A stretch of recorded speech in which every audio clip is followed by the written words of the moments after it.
அஸ்ஸலாமு அலைக்கும். Hi hello friends, welcome back to my channel. இன்றைக்கி நம்ம பிரேக்ஃபாஸ்ட் ரெசிபி தான் பார்க்க போகிறோம். 2 டைப்பில் பிரேக்ஃபாஸ்ட் ரெசிபி பார்க்கலாம். சரி வாங்க வீடியோக்குள்ளே போகலாம். இந்த 2 ரெசிபியுமே நம்ம கோதுமை மாவில் தான் செய்ய போகிறோம். அதுக்காக நம்ம மாவு பிசைஞ்சிடலாம். உங்களுக்கு எந்த அளவுக்கு தேவையோ அந்த அளவுக்கு மாவு பிசைஞ்சுக்கோங்க. மாவு பிசைகிறதுக்கு கோதுமை மாவு சேர்த்துட்டு உப்பு சேர்த்துட்டு எண்ணெய் சேர்த்துக்கலாம். எண்ணெய் சேர்த்து பிசைகிறப்ப நம்மளுக்கு ரெசிபி ரொம்ப சாஃப்டாக வரும். இனி தண்ணி சேர்த்துட்டு எப்பயும் போல் சப்பாத்திக்கு மாவு பிசைஞ்சிடலாம். சப்பாத்தி மாவு பிசைஞ்சு இனி ஊற வச்சிடலாம். அதுக்குள்ளே நம்ம ஸ்டஃப் ரெடி பண்ணிடலாம். அதுக்கு நான் ஒரு முட்டை அவிய வச்சுருக்கேன். உங்களுக்கு எந்த அளவு குவான்டிட்டியில் நீங்கள் செய்ய போகிறீங்களோ அதுக்கேட்டாப்பில் முட்டை அவிய வச்சுக்கோங்க. அவிய வச்ச முட்டையை ஒரு கிண்ணத்தில் இந்த மாதிரி கட் பண்ணி போட்டுக்கலாம். முட்டையோட ஒயிட்டை மட்டும் கட் பண்ணி போட்டுக்கலாம். மஞ்சக்கருவை அதோட பிசைஞ்சு தான் நம்ம விட போகிறோம். ஸோ அதை அப்படியே சேர்த்துக்கலாம். ஒரு பெரிய வெங்காயத்தை இந்த மாதிரி நீல வாக்கில் நறுக்கி சேர்த்துக்கலாம். ஒரு கேரட்டை இந்த மாதிரி நீல வாக்கில் துருவி சேர்த்துக்கலாம். ஒரு கருவேப்பிலையை இந்த மாதிரி பொடிசாக கட் பண்ணி சேர்த்துக்கலாம். அடுத்து கொத்தமல்லியை பொடிசாக கட் பண்ணி சேர்த்துக்கலாம்.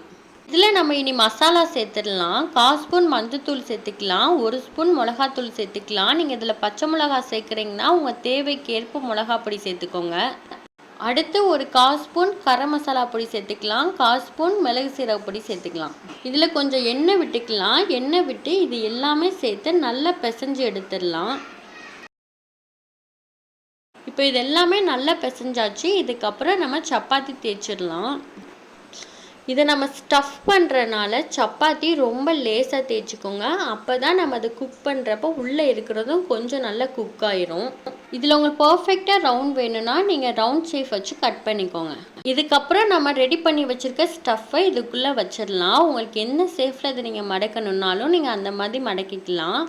இன்றைக்கி நான் இந்த மெத்தடில் தான் ஃபோல்ட் பண்ண போகிறேன். இந்த பக்கம் இருக்கிற சப்பாத்தியை இந்த மாதிரி 2ஆக மடிச்சுக்கலாம். மடித்து விட்டுட்டு கார்னரை லைட்டாக அமுக்கி விட்டுருங்க. உங்களுக்கு இதில் டிசைன் போடணும் அப்படின்னா நீங்கள் ஸ்பூன் வச்சு இந்த மாதிரி அமுக்கி விட்டிங்கன்னா ஒரு டிசைனாக அது ஃபார்ம் ஆயிடும். இனி நம்ம இதை சப்பாத்தி கல்லில் போட்டுடலாம். இது குக் பண்ணுறப்ப நீங்கள் இதை சிம்மில் வச்சு வேக வைங்க. ஏன்னா நம்ம ஸ்டஃப் பண்ணியிருக்கிறதும் கொஞ்சம் வேகணும்.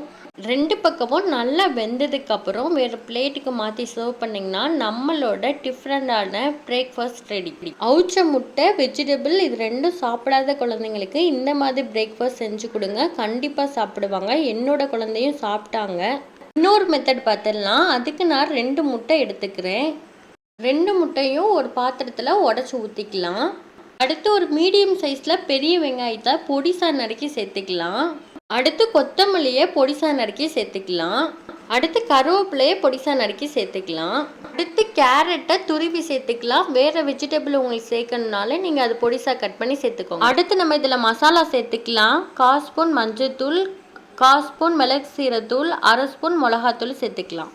அடுத்து 1/4 ஸ்பூன் கரம் மசாலா தூள், தேவையான அளவு உப்பு சேர்த்துக்கலாம். இது எல்லாமே மிக்ஸ் ஆகிற மாதிரி நல்லா கலந்து விட்டுறலாம். அடுத்து நம்ம சப்பாத்தி தேய்ச்சிடலாம். இந்த சப்பாத்தியும் கண்டிப்பாக லேசாக தேய்ச்சிக்கோங்க. அப்போ தான் உள்ளே இருக்க ஸ்டஃப் நல்லா வேகும். சப்பாத்தி நல்லா தேய்ச்சிட்டு இந்த மாதிரி ஸ்டஃப்பை உள்ளக்க வச்சு 2 சைடும் ஃபோல்ட் பண்ணி மேலும் கீழேயும் ஃபோல்ட் பண்ணிடலாம். ஃபோல்ட் பண்ணிவிட்டு நல்லா கொஞ்சம் அமுக்கி விட்டுடலாம். அப்படி அமுக்கி விடுறதுனால ஸ்டஃப் வெளியே வராமல் இருக்கும். சப்பாத்தி கல்லில் போட்டு எடுத்துடலாம். கண்டிப்பாக ஸ்டவ்வை சிம்மில் வைங்க. அப்போ தான் உள்ளே இருக்க ஸ்டஃப் நல்லா வெந்து வரும். 2 பக்கம் வெந்ததுக்கப்புறம் வேறு பிளேட்டில் மாற்றி சர்வ் பண்ணிடலாம்.